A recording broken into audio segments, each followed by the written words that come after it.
படத்தினுடைய வெற்றி எப்படிப்பட்ட பாராட்டுதல்கள்லாம் உங்களுக்கு பெற்று தந்தது? சார் படத்தோட வெற்றி வந்து படம் நல்லா வரும்னு தெரிஞ்சிருக்கு சார் எனக்கு. ஆனால் இவ்வளோ பெரிய இந்த அளவுக்கு வச்சு கொண்டாடுவாங்கன்னு தெரியாது நிச்சயமாக. ஏன்னா உதயம் தேட்டரில் நான் ஃபஸ்ட் ஷோ பார்க்க போகிறோம். அன்றைக்கி வந்து லவ்வர்ஸ் டே. அந்த லவ்வர்ஸ் டே அன்றைக்கி தான் படம் ரிலீஸு. போகிறோம், ஹவுஸ்ஃபுல், படம் ஹவுஸ்ஃபுல். அப்போ கூட ஒருத்தர் சொல்கிறாரு ஹவுஸ்ஃபுல் ஆகிடுச்சின்னு ரொம்ப சந்தோஷப்படாத, இன்றைக்கி லவ்வர்ஸ் டே அதனால தான் ஹவுஸ்ஃபுல் ஆகிருக்கு அப்படின்னாரு. ஏன்னா எடுத்த உடனே ஹவுஸ்ஃபுல் ஆகிருக்குன்னு சொல்ல தானே அப்படின்னு. இல்லை இன்றைக்கி அதனால தான் அப்படி சரி, நான் எதுவுமே இல்லை, என்னால் படம் பார்க்கவும் முடியல, ஒரு மாதிரி கண்டிஷன்லாம் இருந்தது. எல்லாருமே வந்துட்டால் முதல் ஷோ ஃபுல்லு. ஸோ படம் போயிட்டு இருக்கும்போதே ஒரு 15 நிமிஷத்துலேருந்து ஜனங்க அவ்வளோ பெருசாக கனெக்ட் ஆனாங்க. அதுக்குள்ளே பார்த்துட்டு இருக்கும்போதே கனெக்ட் ஆனாங்க. ஃபஸ்ட் ஹாஃப் முடிஞ்சது, செகண்ட் ஹாஃப் படம் முடியுது. படம் எனக்கு இன்னும் நல்ல ஞாபகம் இருக்குது சார். படம் முடிஞ்சு அப்போல்லாம் வந்து சினிமா வச்சு கொண்டாடுவாங்க.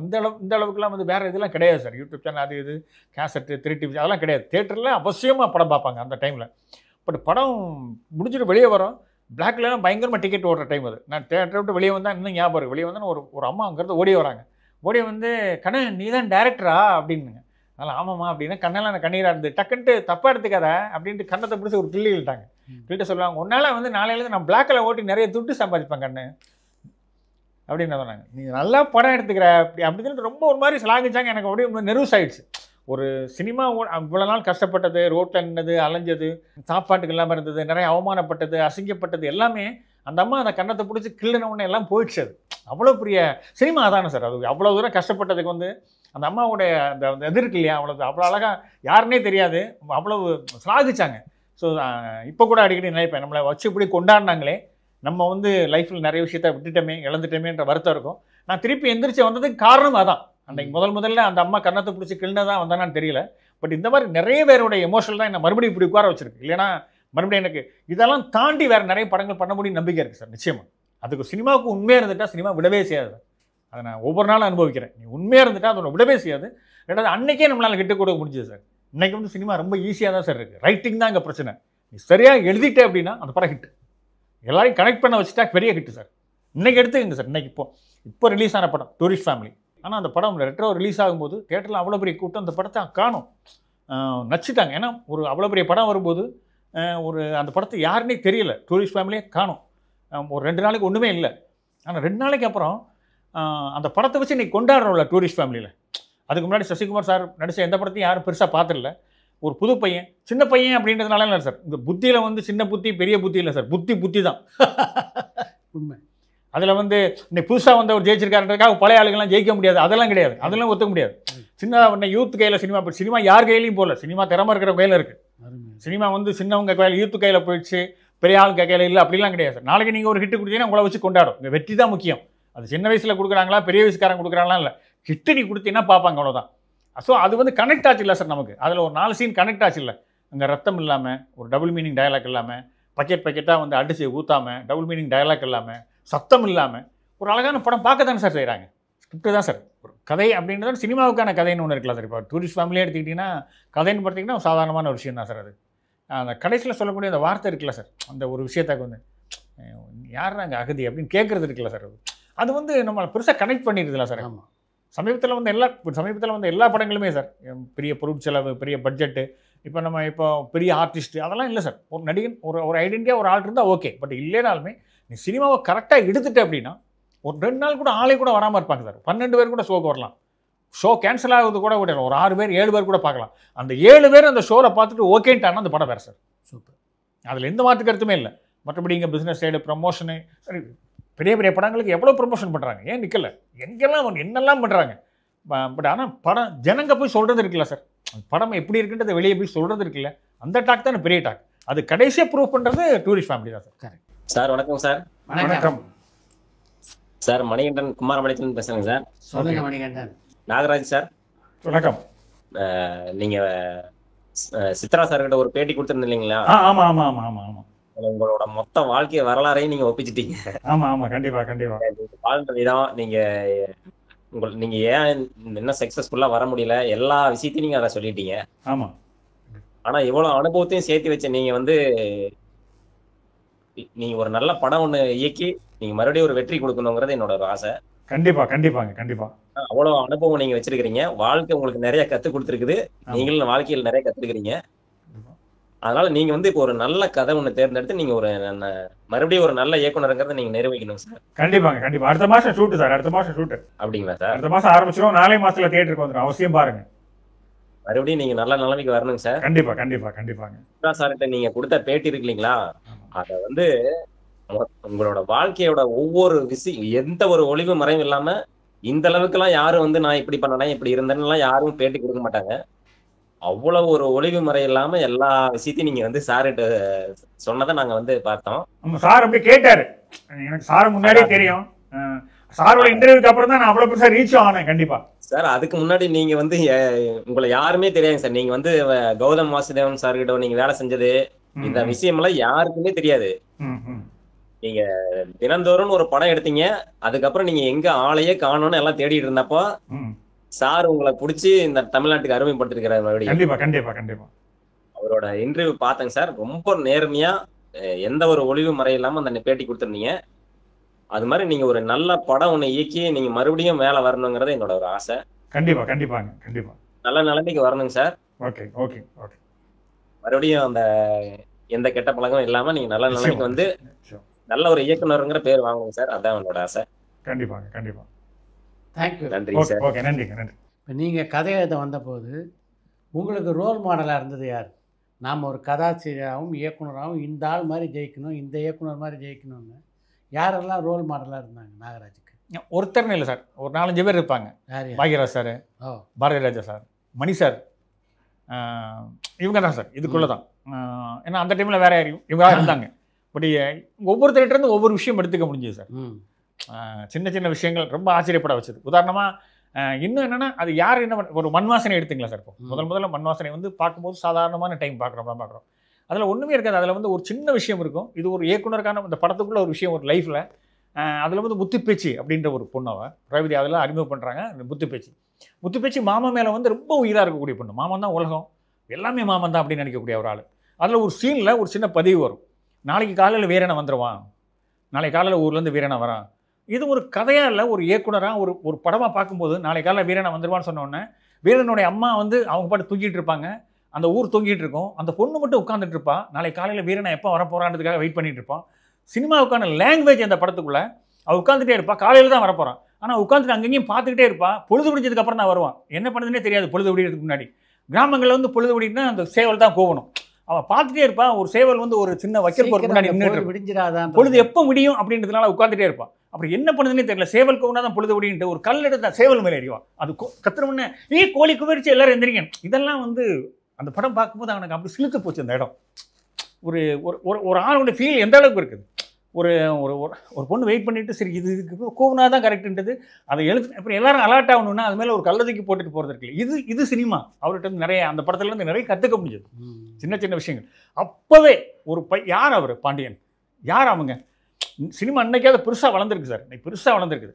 அந்த காலத்தில் என்ன வளர்ந்துச்சு? அன்னைக்கு வந்து அந்த ஒரு முத்துப்பேச்சியும் ஒரு வீரனன்ற ஒரு பையனை வச்சுக்கிட்டு அந்த படம் 200 நாள் கிராஸ் பண்ணுதுன்னா ரசனை அன்னைக்கு இருந்தது இல்லை சார். ஜனங்களுக்கு அவ்வளோ பெரிய ரசனை இருந்தது. என் வீரனை செத்த பையன் வந்து நிற்கிறானே அப்படிங்கும்போது நமக்கு வலிச்சுது. அவ்வளோ பெரிய பெயின் இருந்தது இல்லை சார் அதில். அதனால் வந்து இன்னும் வந்து முத்துப்பேச்சி ஒரு தமிழச்சி அப்படின்னு சொல்லக்கூடிய வார்த்தைகள்லாம் இன்னும் மறக்க முடியல. பட் அவர்கிட்ட நிறைய எடுத்துக்கிட்டோம். ஸோ ஒரு மணி சார்கிட்ட இருந்து ஒவ்வொருத்தர்கிட்ட லேர்ன் பண்ணி வந்துக்கிட்டது தான் சார் சினிமா. எனக்கு கிடைச்சது பாடம் பார்த்து கற்றுக்கிட்டது தான் சினிமா. மிகப்பெரிய போராட்டத்தெல்லாம் சந்திச்சுட்டு தான் சினிமாவுக்கு வந்தேன். நீங்கள் சினிமாவுக்குள்ளே வரதுக்கு முன்னாடி அப்படி என்னென்ன போராட்டங்கள்லாம் நாகராஜ் சந்திக்க வேண்டிய? சினிமாவுக்கு வரதுக்கு போராடல சார். நான் சினிமா என்ன கேட்டால் சினிமாவுக்கு நான் வரதுக்கும் பெருசாக கஷ்டப்பட்டுல சார். வந்து கொஞ்ச நாள்லேயே ஒரு ஆள்கிட்ட வந்து ஒர்க் பண்ண முடிஞ்சுது. யார்ட்டையுமே அசிஸ்டண்ட்டாலாம் ஒர்க் பண்ணாமல் படம் பண்ண முடிஞ்சது. படமும் ஹிட்டு கொடுக்க முடிஞ்சது. சினிமாவில் வந்து நான் போராடினதுன்னு பார்த்தா சினிமாலாம் எடுத்ததுக்கு அப்புறம் தான் சார் போராட்டம். சார் வணக்கம் சார். வணக்கம். வணக்கம். நலமா இருக்கீங்களா? 2 பேரும் நல்லா இருக்கு சார். சார் உங்ககிட்ட முக்கியமான கேள்வி. சொல்லுங்க சார். சார் கௌதம் மேனன் சார்ட்ட நீங்க இருந்த வரைக்கும் ரொம்ப அந்த டயலாக் டெலிவரி எல்லாமே பயங்கரமா இருந்துச்சு. டயலாக் எல்லாமே ஏங்க சார் இப்போ அவரோட சேர்ந்து நீங்க பயணிக்கிறது இல்லை? இல்லை இப்போ சேர்ந்து பயணிக்கிறது இல்லை. இப்போ அடிக்கடி பார்க்குறோம், பேசுகிறோம், எல்லாம் பண்ணுறோம். ஒர்க் சைடு போய் ஒர்க் பண்ண முடியறது இல்லை. சரிங்க சார். ஆமாம், ஒர்க் பண்ண முடியும்னா நீங்க கூட இருந்த வரைக்கும் அது வேற மாதிரி இருந்துச்சு. அதே மாதிரி நீங்க சேர்ந்து பண்ணிட்டு இருந்தீங்கன்னா பரவாயில்லன்னு பாக்குறோம். இல்லை அது உண்மைதான் சார். பட் கூட நான் கூட இல்லைனாலுமே அவர் நல்ல படம் பண்ணுவார் சார், அதில் மாற்றுக்கிறதே இல்லை. பட் இருக்கும்போது என்னன்னா எனக்கான ஒரு விஷயம் சொல்லி வந்தப்போ அவர் கூட டிராவல் பண்ண முடியல, அவ்வளோதான். எனக்கும் ஆசை தான் மறுபடியும் ஏதாவது படம் ஹிட்டு கொடுத்துட்டு அவருக்கு போய் எழுதணும்னு பெரிய ஆசை. நிச்சயமாக எழுதுவோம் கண்டிப்பாக மறுபடியும். சார் உங்களோட பங்களிப்பு இல்லாத நிறைய தமிழ் சினிமாவில் நாங்கள் வெற்றிடத்தை பார்க்குறோம் நிறையா. சரி சார். சரி சார் இப்போத்தி தமிழ் சினிமாவை பற்றி நீங்கள் ஒரு இது சொல்லுங்கள் சார். சார் எப்போவுமே சினிமா நல்லா இருக்கு சார். சினிமாவில் இருக்கிறவங்க நல்லா இருந்துட்டா போகிறோம். சினிமா நல்லா தான் இருக்குது. இன்றைக்கி நல்ல படம் பார்த்தா கொண்டாட தானே செய்கிறாங்க. நீங்கள் நல்ல படம் பார்த்தா இப்போ நீங்கள் கேட்ட மாதிரி நாங்கள்லாம் கொஞ்சம் சரியாக இருந்திருந்தா நல்ல படமாக நல்லா இருந்தால் பார்க்குறாங்க சார், வச்சு கொண்டாடுறாங்க. சரிங்க சார். சரிங்க சார். அதனால் வந்து சினிமா ஆரோக்கியமாக இருக்குது, சினிமா தொழில் ஆரோக்கியமாக இருக்குது. நாங்கள் எடுக்கக்கூடிய சினிமாக்கு நாங்கள் ஆரோக்கியமாக இருந்தால் சினிமா ஆரோக்கியமாக இருக்கும். நல்ல படங்கள் கொடுத்தா பார்க்கறதுக்கு ஜனங்க தயாராக இருக்காங்க. 100% உண்மைங்க சார். கண்டிப்பாக நீங்கள் சொன்ன மாதிரி தீதும் நன்றும் பிறர் தர வரா நம்ம கையில் தான் இருக்குது. நாங்கள் கரெக்டாக பண்ணால் பார்ப்பாங்க. கண்டிப்பாங்க சார். கண்டிப்பாங்க சார். சார் அப்புறம் சித்ரா சார்ட்ட ஒரு கேள்விங்க சார். சொல்லுங்க சார். ஒன்றும் இல்லை, அந்த கமல் சாருக்கும் நிராஷா மேடத்துக்கும் ஒரு சாங் ஒன்று வச்சுருப்பீங்க இல்லைங்க சார். அந்த பாடல் உருவான விதம் ஒரு டைம் நீங்கள் சொன்னீங்க. அது அவ்வளோ அற்புதமாக வந்ததுக்கு என்னங்க சார் காரணம்னு நினைக்கிறீங்க? என்ன சார் காரணம்? இளையராஜா தான். இளையராஜா இசை தான் முக்கியமான காரணம். சரிங்க சார். இப்போ அவர் பங்களிப்பு அதிகமாக பண்ணுறது இல்லைங்களே சார், அதை பற்றி நீங்கள் என்னங்க சார் நினைக்கிறீங்க? இது வந்து தவிர்க்க முடியாதுங்க. சினிமாவில் எல்லா காலகட்டத்திலையும் ஒரு காலகட்டத்தில் சிவாஜி ஒரு வருஷத்துக்கு 20 படம் 25 படம் கூட நடிச்சிட்டு இருந்தார். அப்படிப்பட்ட சிவாஜிக்கு அப்புறம் ஒரு காலகட்டத்தில் படங்கள் குறையிலையா? இந்த உலகத்தினுடைய சிறந்த நடிகராக இருந்த அவருக்கே அப்படி நிலைமை அப்படின்னும்போது இது ஒன்றும் தவிர்க்க முடியாது சார். அவருடைய திறமை குறைந்ததாக சொல்ல முடியாது. அவருடைய திறமை அப்படியே தான் இருக்குது. ஆனால் கால மாற்றங்கள் எல்லாருக்கும் புதுசு புதுசாக ஏதாவது முயற்சி பண்ணணும் அப்படின்னு நினைக்கிறதுனுடைய விளைவு தான் அதெல்லாம். அதான் இளைய தலைமுறைகள் யாருமே அவரை யூஸ் பண்ணிக்கிறதில்லன்றது வேற என்னோட கருத்துங்க சார். வெற்றிமாறன் யார்? இளைய தலைமுறை இல்லையா அவர்? இந்த தலைமுறை புதிய தலைமுறை தானே அவர். அப்புறம் அவரை நினைக்கிற மாதிரி யாரும் நினைக்க மாட்டேங்கிறாங்களோன்னு இல்லை, எங்களுக்கு. இன்றைக்கும் பல பேர், அதாவது இளையராஜாவோடவே வாழ்ந்தவங்க, இப்போ பள்ளி காலங்கள்லாம் இளையராஜாவுடைய பாடல்களை கேட்டே வளர்ந்தவங்கலாம் இருக்காங்க நிறைய பேர். அவங்களாம் நான் இளையராஜாவோட பணியாற்றக்கூடிய ஒரு வாய்ப்பு கிடைச்சா மிஸ் பண்ணுவாங்களா? உடனடியாக அவரோட சேர்ந்து பணியாற்ற நினைப்பாங்க. ஆனால் அதே சமயத்தில் இன்றைக்கி வெவ்வேறு இசையமைப்பாளர்லாம் பாப்புலராக இருக்காங்க, அவங்களையும் பயன்படுத்திக்கணும் அப்படின்னு நினைப்பாங்க. சினிமா என்பது ஒரு வியாபாரம். சரிங்க சார். சரிங்க சார். நன்றி. ரொம்ப நன்றிங்க சார். நன்றி. ம் சார் சினிமாவுக்கு வரதுக்கு முன்னாடி பெரிய போராட்டமும் இல்லை சார். இப்போ சினிமாவுக்கு வர வேண்டான்னு வீட்டில் சொல்லுவாங்கள்ல வழக்கமாக. ம் சினிமாவுக்கு எதுக்கு போகணும்? ஏன்னா எல்லாருமே வீட்டில் ஒரு மாதிரி அவங்கவுங்க படிச்சுட்டு வேறு மாதிரியா இருக்காங்க. ம் கடைசி பையன் அனுப்ப சினிமா வேண்டாம் அப்படின்ற ஒரு இருக்கும் இல்லையா? ம். ஸோ அதனால் அனுப்பிலாம் வைக்க மாட்டாங்க. வீட்டிலேருந்து காசு திருடிட்டு ஓடி வர்றது தான். ஸோ அப்படி வந்தது தான். முறையெல்லாம் அனுப்பிச்சுலாம் வைக்கல. அங்கேருந்து ஓடி இங்கே கஷ்டப்பட்டு மறுபடியும் என்ன பிடிச்சி கூட்டிகிட்டு போய் இங்கேருந்து எல்லாம் மறுபடியும் கூட்டிகிட்டு போய் மறுபடியும் வேறு வழியே இல்லை, திருப்பி எத்தனை வாட்டி கூப்பிட்டாலும் அங்கே தான் ஓடுவானா. ஸோ அப்படி விட்டது தான். மற்றபடி சினிமா கஷ்டப்படுத்தவே இல்லை சார். சினிமா ரொம்ப அழகாக தான் வச்சுருந்தது. படம் எடுத்து ஹிட்டு கொடுத்ததுக்கப்புறம் நம்மளுடைய வேறு சில விஷயங்களால தான் நம்ம கஷ்டப்பட்டோமே தவிர சினிமா நம்மளை கஷ்டப்படவே இல்லை. இன்றைக்கி பாருங்கள் சார், ரொம்ப சரியாக இருக்கும். கொஞ்சம் காலமாக நம்மளை கூப்பிட்டு சினிமா கொடுக்குது சார். அப்படி கூப்பிட்டு சினிமா கொடுக்குது. ரெண்டாவது சொல்லுவாங்களா சார், இன்றைக்கி சினிமா ரொம்ப மாறி போச்சு, இன்றைக்கி ட்ரெண்டில் வேறு மாதிரி இருக்குது, இன்றைக்கி பெருசாக இது பண்ணிட்டாங்க. அப்படி கிடையாது சார். சினிமா எல்லா காலகட்டத்திலையுமே தான் சொன்னோம். சினிமாவில் எல்லாமே மாறிடுச்சு அப்படின்னா உதாரணமாக கடைசி உதாரணம் டூரிஸ்ட் ஃபேமிலி. ஏன் சொல்கிறேன்னா கடைசி உதாரணமாக தான். நீங்கள் நினைக்கிற என்னெல்லாம் நீங்கள் சினிமாவுக்கு வேணும்னு சொல்லி இவங்க சொன்னாங்களா, அது எதுவுமே அதில் இல்லை. நீங்கள் என்னெல்லாம் ஒரு இது வேணும், ஒரு அது வேணும், இது வேணும், அப்படி வேணும், ஆர்டிஸ்ட் வேணும், ஒரு கிளாமர் வேணும், இது வேணும், 4 ஃபைட்டு வேணும், 2 டான்ஸ் வேணும், இது வேணும், காமெடியாக தனியாக ட்ராக் வேணும், எதுவுமே இல்லை. ஒரு லைஃபு ஒரு 2 மணி நேரம், ஒரு 2 மணி நேரம் 20 நிமிஷம் அந்த படம் போடுது. ஃபர்ஸ்ட் ஹாஃப் ஒரு ஸ்மூத்தாக அப்படி போகுது, கேஷுவலாக போகுது. செகண்ட் ஹாஃபில் ஒரு இடத்துல லைட்டாக அப்படி டேக் ஆஃப் ஆகுது. அவ்வளோ அழகாக உட்காந்து பார்க்குறாங்க சார். அப்போது இந்த மாதிரி விஷயத்துக்கு இவ்வளோ மரியாதை கொடுக்குறாங்கன்னா பெரிய ஆர்டிஸ்ட். ஏன்னா சசிகுமாருக்காக படம் பார்க்குறாங்க, சிம்ரனுக்காக படம் பார்க்குறாங்கன்னா அதுக்கு முன்னாடி எத்தனை வாட்டி அவங்க 2 பேரும் நடிச்ச படங்கள் பார்க்கவே இல்லையே சார். அப்போ நான் இதில் ஏதோ ஒன்று கனெக்ட் ஆகுறாங்கல்ல. படம் ரிலீஸ் ஆன ஒரு 3 நாள் ஒன்றுமே இல்லை சார், இன்றைக்கி வச்சு கொண்டாடுறேன். ஸோ அப்படின்னா ரைட்டிங் தானே சார். அது கரெக்டாக இருந்தால் எல்லா காலகட்டத்திலையும் மறுபடியும் ப்ரூஃப் பண்ணுது. அவ்வளோ உண்மை. நீங்கள் சினிமாவில் கொஞ்சம் நிலை தடுமாறியதுக்கு முக்கியமான காரணம் தினந்தோறும் படத்துடைய வெற்றியா? அதுவும் ஒரு காரணமாக இருக்கும்னு நினைக்கிறேன் சார். என்னன்னா ஒரு மாதிரி போய் முதல் படம் பண்ணுறோம், எதிர்பார்க்காத மிகப்பெரிய வெற்றி வெற்றி ஒன்று தடுமாற்றத்தை ஆமாம் சார். ஒரு படத்தில் போய் நடிக்கிறோம், அந்த படத்தை நடிக்க வேறு செஞ்சோம். ஆமாம், நடிச்சு வேறு அந்த படம் நான் நடிச்சது வேறு எல்லாருக்கும் ரொம்ப கேஷுவலாக போய் சேர்ந்துச்சு. அதுக்கப்புறம் நடிக்க சொல்லி நிறைய இடத்துல கூப்பிட்றாங்க. என்ன நடிக்கவும் போகல, நிறைய இடத்துல நடிக்க கூப்பிட்டாங்க போகல. படம் பண்ண சொல்லி எனக்கு தெரிஞ்ச அப்போது ஒரு 12 பிரமிழ் நடராஜன் சார், சிவசக்தி பாண்டியன் சார், லக்ஷ்மி மேகர், சுவாமிநாதன் சார், நிறைய பேர் படம் பண்ண சொல்லி கூப்பிட்றாங்க. கூப்பிட்டு பிரவீன் நடராஜன் சார்லாம் என்னை உட்கார வச்சு பேசி காசு பணம் பண்ணுக்கு அட்வான்ஸ் வாங்கிக்கன்றாங்க, கதையெல்லாம் அப்புறம் பேசிக்கலாம் அவன்ட்டு. லட்சுமி மேக்கர்ஸில் வந்து அவங்கள கூப்பிட்டு என்ன பேசுகிறாங்க, எல்லாருமே கூப்பிட்டு. ஏன் நான் வந்து அட்வான்ஸ் வாங்க மாட்டேங்கிறேன், நான் வரேன் சார் நான் ஒரு 4 நாளில் வந்து வாங்கிக்கிறேன் சார் அப்படின்றேன். ஹைதராபாத்தில் அந்த படம் தெலுங்கில் வந்து அந்த படத்தை 3வது நாள் எடிட்டர் மோகன் சார் வந்து ரைட்ஸ் வாங்கி தெலுங்கில் அந்த படத்தை ரீமேக் பண்ணுறாங்க. பட் நம்மளை ஒரே படம் ரிலீஸ் ஆகி ஒரு 5 நாளில் நம்மளை எல்லாரும் படம் பண்ண சொல்லி கூப்பிட்றாங்க, காசு வேறு நிறைய கொடுக்குறாங்க. என்ன இது இவ்வளோ ஈஸியாக இருக்கா சினிமா அப்படின்னு மாதிரி நினச்சனான்னு தெரியாது. கொஞ்சம் சினிமா ரொம்ப ஈஸி தானோ அப்படின்னு தோணுச்சான்னு தெரியல. ஒரு விஷயம் ரொம்ப கஷ்டப்படாமல் ஈஸியாக கிடச்சிருச்சுன்னு நினைக்கிறேன் எனக்கு. ஒருவேளை அதை நான் பத்திரப்படுத்திக்கல, ஓகே அப்படின்னு தான் இருந்தது. அப்படியே கொஞ்சம் டைலூட் ஆக ஆரம்பிச்சு அதில் இருந்து. அந்த வெற்றினா பெரிய வெற்றியோ இல்லையோ, எனக்கு அது பெரிய வெற்றியாக தெரிஞ்சது. ஒரு நடிகனா ஒரு டேரக்டராக யார்கிட்டையும் வேலையும் செய்யாமல் அந்த படம் இவ்வளோ நாள் ஓடுது, அந்த படம் தெலுங்கில் ரைட்ஸ் வாங்குறாங்க, அங்கேருந்து கூப்பிட்டு படம் பண்ணுறாங்க, நம்மளை கூப்பிட்டு ஒரு 10 ப்ரொடியூசர் கூப்பிட்டு படம் பண்ண சொல்லி கேட்குறாரு. பட் இதெல்லாம் எப்போவுமே கேட்டுட்டு இருப்பாங்க நான் நினச்சிட்டேன். நம்ம எப்படி இருந்தாலும் அதெல்லாம் கேட்காதில்ல சத்தியமா. நம்ம சரியாக இல்லைன்னா ஒரு விஷயத்து நடக்காது. அது எவ்வளோ பெரிய புத்திசாலியாக இருந்தாலும் இந்த ஒழுக்கம் இல்லைன்னா கஷ்டம் சார். செய்கிற தொழிலுக்கு ஒரு ஒழுக்கம் கண்டிப்பாக வேணும். அதை அன்னைக்கு தெரியலை. இப்படி நம்ம யாரும் வேணும்னு தான் பண்ணல, அப்படியே போயிடுச்சு, காலங்கள் போயிடுச்சு. இல்லை அத்தனை பேர் உங்களை கேட்டோம், அதில் 1 2 கூட ஏன் நீங்கள் ஒத்துக்கல? இல்லை சார், படம் பண்ணுறதுக்கான ஒரு ஐடியாவே வரமாட்டேங்குது. ஏன்னா கையில் கொஞ்சம் ஒரு 10 லட்ச ரூபா பணம் இருக்குது, ரைட்ஸ் காசு வேறு ஒரு 5 லட்ச ரூபா காசு கொடுத்துட்டாங்க ஒரே பேமெண்ட்டாக கூப்பிட்டு.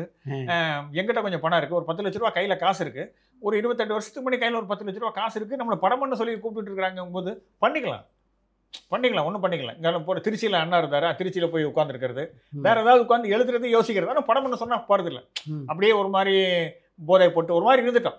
பண்ணிக்கலாம் எப்போவே இந்த பண்ணிக்கலாம்னாலே பண்ணிக்கலாம் தான் சார் போயிடும். அதுக்கப்புறம் நான் பண்ணலாங்கும் போது கேட்டப்போ பண்ணிக்கலாம் அப்புறம் பண்ணிக்கலாம். அவங்க டைரக்ட் பண்ணணும்னா அதுக்கு ஒரு ஒழுக்கம் இருக்குது. காலையில் இருந்துச்சா வேலை பார்க்கணும், கரெக்டாக இருக்கணும், கரெக்டாக ஆக்டிவாக இருக்கணும். அது வந்து நீங்கள் குடிச்சிங்கன்னா அந்த வேலையை பண்ண முடியாதுன்னு எனக்கு தெரியும். குடி முக்கியமா, இப்போ டைரக்ட் பண்ணுறது முக்கியமானா குடி தான் முக்கியம், டைரக்ட் அப்புறம் பண்ணிக்கலாம். அஜித் கதை சொன்னீங்களா? போயிட்டு உட்காந்து ஒரு 20 நிமிஷம் லைன் பேசிட்டோம். நம்ம சுரேஷ் சந்திரா சார் தான் கூப்பிட்டு போகிறார். ஒரு 3 நாள் கழிச்சு மறுபடியும் அப்பாயின்மெண்ட். உங்களுக்கு வந்து அறிவுரை கூடக்கூடிய நண்பர்களே இல்லையா? நண்பர்கள் இருந்தாங்க சார். அம்மாவே இருக்கட்டும் சார், அம்மாவே இருக்கட்டும். அம்மாவை விட ஒரு பெரிய அட்வைஸ் பண்ணுறதுக்கு உலகத்தில் வேறு யாருமே இல்லை சார். ஒரு அவ்வளோ அக்கறை செலுத்தல வேறு யாருமே இருக்க முடியாது. சொல்ல தானே சார் முடியும். பரபரப்பான சினிமா செய்திகள், நட்சத்திரங்களின் பேட்டிகள், சினிமா வரலாறு ஆகியவற்றை பார்க்கவும் படிக்கவும் உங்களுக்கான இணையதளம் tourantalkies.co.